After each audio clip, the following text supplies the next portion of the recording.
Barátja volt egy hangszerkészítő mester Székesfehérváron, Hein Márton, és Reálba jártam, és említette nekem, hogy nem volna kedvem elmenni hozzá tanulónak. Hát én nem fúró faragó voltam, szerettem, mint kisgyerek is fúrni, faragni, és benne voltam a dologba, úgyhogy elmentem, jelentkeztem, és ott is maradtam. 918 őszén, akkor kerültem hozzá, és 21-ig, szóval 3 évig tanulóskodtam, és 21-ben szabadultam fel nála.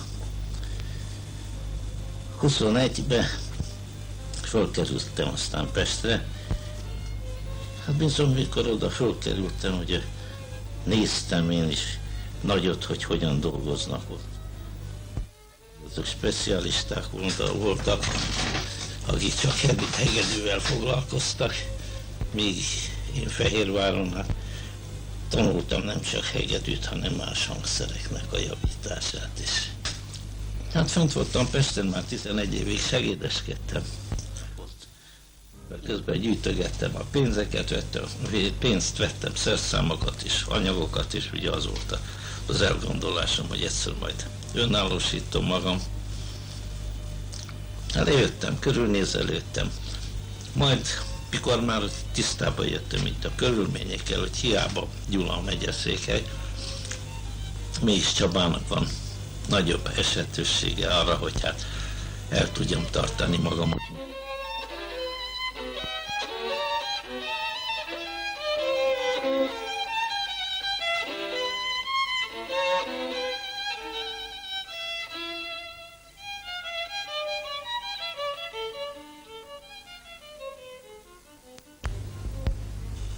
Azt mondják, kérem, hogy a hegedű, kérem, a hangszereknek a királynője.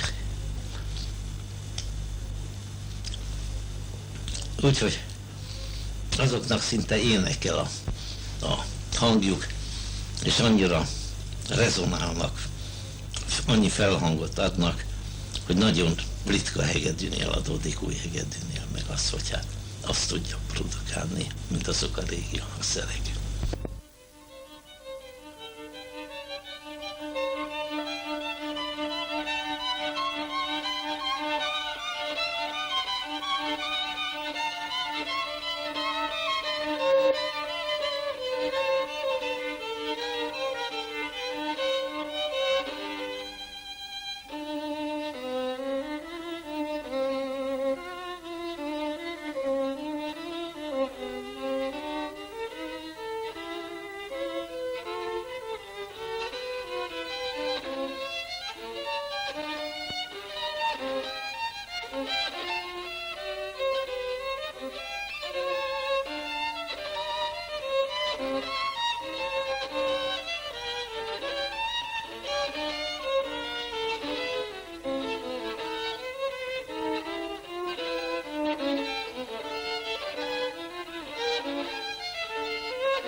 trombitáknál például, hát ugye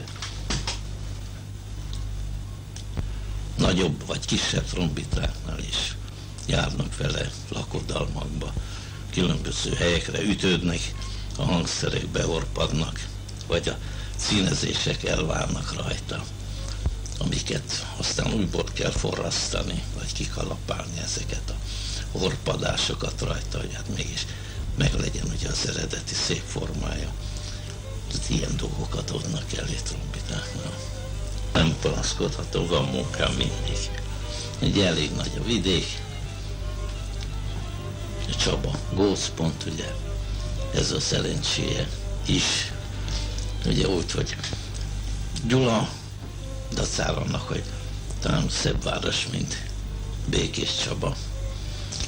De mivel félreesik a központból, ugye nem tud úgy fejlődni, mint Békés Csaba.